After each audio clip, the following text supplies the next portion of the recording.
All right, welcome back to the channel, man. We got to talk about this WWE 2k25. And honestly, the focus of this video is going to only be the island. I have like other videos that's going to be in the works currently for my rise because I finally got it working. I have another video separate for the showcase mode, and I have a showcase video dropping today as well. But let's talk about WWE 2k25's island, because we all thought so many different things. We had assumptions. We were skeptical about it. We also had our hopes for it. We also saw that the VC got introduced into the island, which honestly, it's another NBA 2K, and we all started comparing it. I'm gonna break down the whole thing about the island, and the question that you guys have been asking me on both YouTube and Twitch: is it worth picking up this game for the island, and is the island boring or not, or worth playing? Another big question you guys have been asking me is, how can you play the island, which console, which platform? And as they mentioned before many times, it's not available on the PC. I don't know why, maybe because of hackers and stuff like that, and this is the very first time the island has been introduced, and they want to make sure like the player base and if it's even worth porting, how much time was it going to take, etc, etc. And it's also not available on PS4 and Xbox One. It's only for the current gen consoles, Xbox Series S and X and PS5. And also, no, it's not cross-play through gameplay. Now, huge shout out to 2K, man. They hooked me up with a code a little bit early before the game's official release. I had access to, I was on the PS5, and I was able to like roam around the island and play some of the modes. And I've seen like a couple of people on the island, but because it wasn't officially like midnight release time for the early access, I was basically one of the only people that was on the island. Now, I know some people flew into New Zealand and took some flights, which was cool. But again, I still did not see that many people on the game. Everything was seamless and still is. The gameplay, the island does not lag. Everything is flawless. I was playing through the Deadlands challenges with Paul Bearer and everything and trying to find an urn. I was also doing the Becky Lynch, Cody Rhodes after the Arcade of Forever challenges and stuff like that. They got a bunch of quests, but those aren't the problem. Like, the quests are never going to be as exciting, to be honest. Like, just like NBA 2K, the quests and stuff like that, there's really a bunch of fetch quests. You go around, you might have some matches and stuff like that in WWE. So it was pretty cool, pretty fun. Until you realize that midnight was coming. And as soon as the game officially released at midnight for early access users, oh my goodness, the Paul George screen made its way to WWE 2k25. The loading screen of death. It took nearly 10 to 20 minutes to get past the loading screen. I was getting through that bitch, no problem. You go into a store and get out, it would load you, right? Because for some reason here, you can't just walk into the stores. You have to like select and it takes you inside. You can't like, it's not like 2K where you can kind of walk in there and then you select what kind of items you want to see and then you can kind of like view whatever. You basically have to load into each area. So when you load into each store, the little 2K25, the island loading screen pops up. It was like the Paul George screen. It was taking forever. The gameplay works flawlessly. Like there's no lag. There was nothing for me, at least. So I had matches going on, no problem. Did not lag out the island. Many people were joining in as soon as it hit midnight, but I did not lag. It was the loading screen.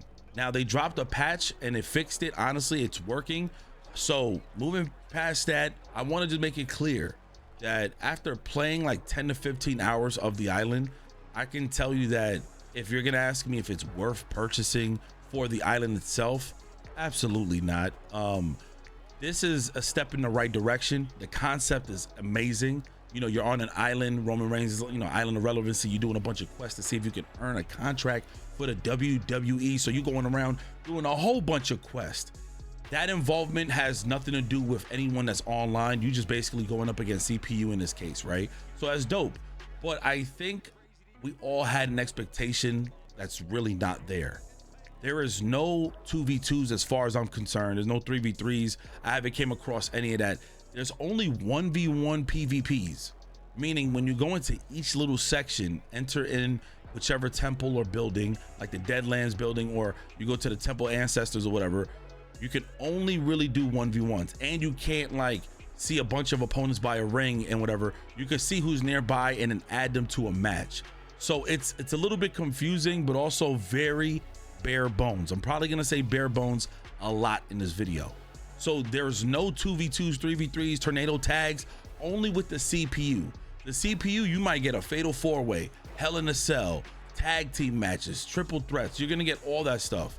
But with the online, you can only do 1v1, and it has to be within proximity. So they have to be in that temple stuff. You don't know how many times I was in a certain area and it was searching for a match when I was selecting it and still couldn't find a match, because that a person has to also be in that same area clicking into one to find a match as well. It's not like WWE 2K where there's like a circle of a spot, you know, I got next spot and you're standing next to the court. No, you have to go into the area and click in that you want to find a match, and it's going to start searching for someone. So hopefully in the future that changes and they kind of fix that and make it visible to see that there's an open slot next to a ring. I mean, maybe that would help, honestly, because it was a little bit dry in that area. Let's talk about your character creation. So they have like a nice little, I wouldn't say too deep in depth, but straight to the point archetype builds. The background of your character, obviously what separates this from NBA 2K is that WWE superstars carry a story. They carry some sort of background, which they call it the background, from like your lineage to mogul to being a hard worker, and you get to choose, and honestly has some real cool in-depth features and details about what makes this character this and what payback or badges you get up front when you select certain characters. Like the Logan Paul build, honestly, is like some cocky motherfucker, man, famous on social media. They got the guy who has the lineage, so basically you come from the roots of your family. You might be third generation, so it comes with certain stuff and certain paths for your character. Now I don't know how impactful that is for the island, like if it gives you some bonuses or not, but it's kind of cool to have like a little detail on your character's background. Then you get to choose if you want them to be a technician, powerhouse, high flyer, etc., etc. And then we get to the attributes area, and if I missed anything, it still wasn't as crazy, but there's an attributes area. So the VC has gotten involved. Okay, depending on the height of your character, depending on everything, it will reduce and gradually increase your speeds, your power, your striking, your get up game, your stamina, all that stuff, right? Okay, just being clear on that. But once you start raising your attributes, you start seeing the prices of the VC. I don't know, and I'm gonna be honest, if it's worth buying VC in this game, because the CPU still plays the same, and when I went up against somebody online with a low overall, it felt like they still had like the same amount of damage as me when we versed each other. So I was confused as to why did it matter that I went to overall 100. And you're probably asking, Ricky, you bought VC? I only spent $20 on VC. It costs $50 if you have the bare bones game, $50 to get 167,000, I think, VC. And when you get that, you can max your character out to 100. Very different from 2K. When you max out your character to 100, you have up to like 4 badge slots, but you only have 1 unlocked and the other 3 through challenges and getting XP. So you got to get XP, hit a certain level to unlock it. And you also get 2 paybacks, if I'm not mistaken. The VC and the attributes for me is so beyond pointless because there's no significant like reward system for it. Meaning I wouldn't want to, now playing after 10-15 hours, you boost yourself to level 100 to go into whichever section and not even know who you're going up against yet. Not only that, it didn't feel like it was competitive outside of the fact that it's the same 1v1 as if you was playing a regular 1v1 in the online. So I essentially paid for VC and also got 115,000 from the Bloodline edition and pretty much boosted all my attributes to do the same 1v1 matches that I was currently doing on the base game's regular 1v1 online modes when you search a lobby. But I'm doing it on the island. It didn't feel anything significant or different. So that is something I'm telling you guys, be careful when you're doing it. Compared to 2K, I gotta give respects to that. When you're level 100 or 99, you know they've been grinding. You know to the T they've been playing the fuck out that game. In this case, you can go to 100 just by buying VC. But they claim it's not a pay to win, and I don't believe it's pay to win because I whooped somebody's ass when they were level 100 and I was only a 76. So I wondered how much of a change did my attributes really make an impact when fighting on the island. Then also with the badges, you get badge points per a certain amount of certain amount of upgrades on your attributes. So you can unlock some badges. There's a lot of badges to choose from, but again, it's the start of something new. The island is new, so everything is still bare bones, and we really don't know how effective even having these badges and raising up your attributes is really worth it. Like, we don't know. If you're gonna ask me, who does this cater to? Honestly, the island caters to those who genuinely play 1v1s all day on the base game, who genuinely love doing that, because this one gives them like a reason to play. They might earn some VC, some XP. It gives them a little bit of that. And I guess you have like calling cards and stuff like that to show off. But for just anybody who thought like they were gonna get on here and they could ride with their friends, you have to invite yourself to a party, if I'm not mistaken. I could be wrong here, let me know. But there's no invite system on the island. Like when you pop up your phone or whatever, there's no invite your friend. I don't know if that's been a bug or a glitch. And the only way people told me they got in with their friend is if they added in a PSN chat party or an Xbox Live party, and then they joined each other's island. But for what? You can't join as a group. We can't walk around as a party or as a group at all. And everything is 1v1. I can challenge you if you're in my island, but there's no camaraderie here. There's no group. There's no, like, it's a wrestling game. You would assume they have like a whole team, just like the Judgment Day, right? Factions and stuff. That's not really here on the island. So the island is missing huge components that can make it so much better, but the concept is amazing. I love the concept of the island, but it's a little bit tedious, a little bit lackluster, very basic like content. And this is where we're going to start talking about the VC prices for clothes. Now, your character, you unlock whatever unlockables for the island as you do quest, which is cool. You unlock some really good ones, like a Gundam outfit I just did with Xavier Woods in the Arcade of Forever. Forgive me if I said it wrong. You unlock a lot of gear. Everything is sweet pea when you unlock like some stuff in game. There's stores in this game like Nike, Jordan, etc., etc. To my knowledge, when promoting the island, I saw the trailer. I was excited. I said, yo, that's gonna actually be crazy. Some Jordan 7, it's not what you think. They barely have any clothes in any of this store. So like the Jordan store only has like 8 pieces of clothing, and they have like Team Jordans. I thought they were gonna have like retro Jordans or whatever, OGs or something, because honestly, the wrestlers are wearing that now. Like wrestlers are wearing Jordan 12s now. Flu games I just saw somebody wearing breads, like bread 11s. Like WWE wrestlers are wearing Jordan 1s. I've seen Kofi Kingston wearing Travis Scott's. Like, so I thought that, nah.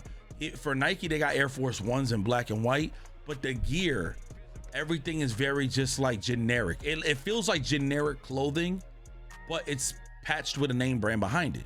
So the most expensive item that I saw was still 18,000, and it's for like one of their premium gear. And when you purchase this gear, you can bring it to the base game. My thing is, everyone is confused because, again, I have to say this: you do not bring anything from community creations or your My Rise character over to this. All your creations, no, not even your face scan. If I'm not mistaken, I don't think I found a place to face scan. I could be wrong, but I couldn't do that. So you just create whatever's available within the island itself. It's like a separate game, honestly. So yeah, the items are pretty decent. They're like bare bones. It's a step in the right direction because I see they have so much potential to add a lot. I was hoping to see Kane's outfit. Honestly, the original Kane outfit, I would have been hype, but no, I didn't see that either. And so with that, I seen the Hurricane store.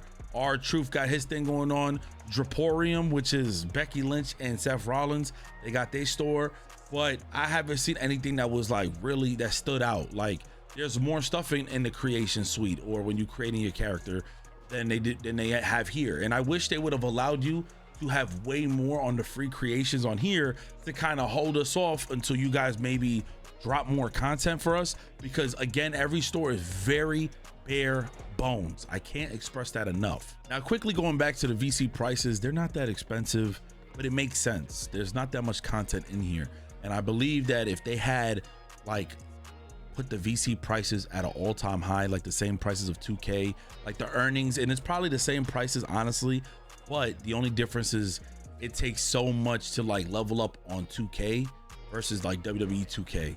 But the prices, some of y'all would think like, oh, it's super cheap, but it's because there's not much to really utilize with VC in this game. well, in the island, because of the fact there's not that much content. They did say they're gonna bring out more content soon. It seems like in certain area, like the quests and challenges, they got your dailies, they got all the other stuff. It looked like a little mini battle pass, but it's like all free items depending on your level of XP. So I can honestly see them dropping in like a battle pass soon, or one day, or maybe in the next iteration of WWE. I'm looking on the left of me, the superstar quest mode challenges. They have a lot of stuff for that, I guess, but none of it really warrants the experience of me wanting to stay in the island. I see no point in staying in the island. Like I saw myself going back and just inviting my viewers to play some online matches, as you guys saw on my streams, or just playing the showcase mode, which is like amazing with a couple of flaws. But I think the concept is great all in all. As a result, I think Paul Heyman being one of the narrators with Roman Reigns on this is pretty damn cool. And I hope to see this shit like expand even more, because there's a lot of potential on the island. Right now, there shouldn't be anything that costs VC, honestly, but your like attributes and stuff like that, if you want to at least have something. Because to be honest, this really showed the possibilities of what route they want to go and how much they're going to try to profit off of the island. Honestly, all the gear should have been free, just to see, are people gonna like, is it like, do people feel incentivized to play this? Like, do they feel like it's worth playing this? And it would suck to see this mode die, because a lot of us as fans asked for a mode where we feel like we could walk around, similar to like SmackDown versus Raw, like 2010. But in this case, they put a little salt and pepper on that bitch and threw some VC. But that's really all I have. If you guys are gonna ask me again, is it worth playing the island? It's a little bit bare bones, and it's only, honestly, the quest is for anybody. You play them one-on-ones, you're going up against some demons. You hear me? Some demons. If any more patches or updates drop for WWE 2k25 in the island specifically, I will make some update videos. Until then, enjoy the island for what it has. Honestly, I'll be back and forth just to like see if there's anything interesting, or maybe if me and the homies somehow are able to join with each other and we can verse each other on the island. I mean, it didn't matter if we versed each other one-on-one on the base side of the game. It didn't matter. But let me know what you guys think. Enjoy, and this is just my honest opinion, my honest thoughts on the island after playing 10 to 15 hours. It's your boy. I'm out of here. Peace.